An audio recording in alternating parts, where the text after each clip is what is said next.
हिंदी फिल्मों के गानों और कवि की कल्पनाओं से कागज पर उतारी गई कविताओं में हमेशा रात में रोशनी बिखेरते चांद और टिमटिमाते सितारों को महबूब से जोड़ा गया और रात बन गई रोमांटिक। लेकिन आज के दौर में चांद तारों को सैर सपाटे से भी जोड़ा जा रहा है।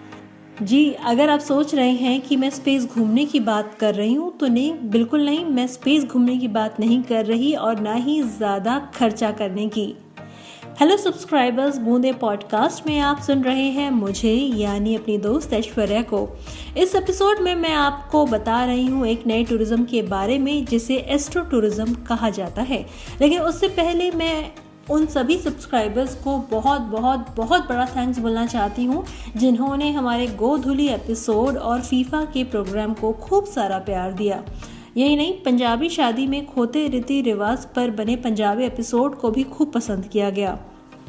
बठिंडा से सुरिंदर ने लिखा कि ये एपिसोड हमारे समाज के लिए एक आईना है। वहीं भोपाल से इकबाल ने तबस्सुम पर बने हमारे प्रोग्राम की खूब तारीफ करी। वापस लौटते हैं अपने टॉपिक एस्ट्रो टूरिज्म पर। अगर आप न्यू ईयर पर कुछ वेकेशन का प्लान बना रहे हैं, कहीं घूमना चाहते हैं एक ऐसी जगह पर जो बहुत शांत हो, एकांत हो, शहर के शोर और प्रदूषण से दूर हो, आसमान के नीचे आप खुली हवा में सांस लेना चाहते हैं, तो आप चांद तारों का दीदार करके न्यू ईयर मना सकते हैं। इन दिनों एस्ट्रो टूरिज्म का खूब ट्रेंड चल रहा है। कई टूर एंड ट्रेवल्स वाले अब ऐसे ट्रिप्स ऑर्गेनाइज कर रहे हैं जहां लोग काली रात और उसमें जगमगाते तारों का आनंद ले सकें। वैसे इस लिस्ट में लद्दाख और स्पीति का नाम भी आता है, लेकिन इस समय वहाँ बहुत ठंड है, तो ऐसे में खुले आसमान के नीचे रात बिताना तो बिल्कुल आसान नहीं है। लेकिन आपके पास और भी कई ऑप्शंस हैं। तमिलनाडु के कोडाईकनाल, राजस्थान और गुजरात के कच्छ, कर्नाटक के कुर्ग, अंडमान निकोबार के नील आइलैंड और राजस्थान के जैसलमेर में आप एस्ट्रो टूरिज्म को एंजॉय कर सकते हैं। वैसे राजस्थान ने अपने सभी 33 जिलों में नाइट स्काई एस्ट्रो टूरिज्म की शुरुआत की है। ऐसा करने वाला ये भारत का पहला राज्य बन गया है। यहाँ अब आप दूरबीन के जरिए आकाश के तारे निहार सकते हैं। जंतर मंतर, अंबर किला, महाराजा विश्वविद्यालय और जवाहर कला केंद्र राजस्थान में नाइट स्काई एस्ट्रो टूरिज्म को बढ़ावा देने के लिए हाई क्वालिटी के टेलीस्कोप रखवाए गए हैं। दूरबीन की मदद से आप पृथ्वी से ही आकाश के रहस्यों को जान सकते हैं। यही नहीं, उत्तराखंड के नैनीताल के ताकुला में दर्शकों के लिए बनाए गए गांधी आश्रम को पर्यटन से जोड़ने को लेकर भी विचार किया जा रहा है।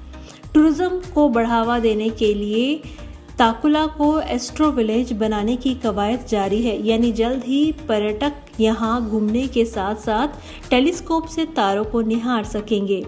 वैसे अगर आप दिल्ली, एनसीआर, हरियाणा, पंजाब या उत्तर प्रदेश में रहते हैं तो रोहतक में भी एस्ट्रो कैंप लगते हैं। ये कैंप 2 दिन का होता है और इसकी कीमत 2500 रुपये से शुरू होती है। तो अगर आप नासा या इसरो के स्पेस मिशन की खबरों को देखकर एक्साइटेड हो जाते हैं या फिर आप पेरेंट्स और अपने बच्चों को एस्ट्रोनॉट बनाने की चाहत रखते हैं तो इस साल का स्वागत एस्ट्रो टूरिज्म का मज़ा लेकर कर सकते हैं। तो सोच क्या रहे हैं? अभी कुर्ग, कोडाईकनाल, राजस्थान या अंडमान की टिकट बुक कर लीजिए और चांद तारों का दीदार करने के साथ ही इन जगहों का भी आनंद उठाएं। कैसे लगा आपको ये एपिसोड और बूंदे पॉडकास्ट के बाकी प्रोग्राम आपको कैसे लगते हैं? इस बारे में आप हमें बता सकते हैं boonde.podcast@gmail.com पर मेल भेजकर, या फिर YouTube या फिर Instagram पर कमेंट भी कर सकते हैं।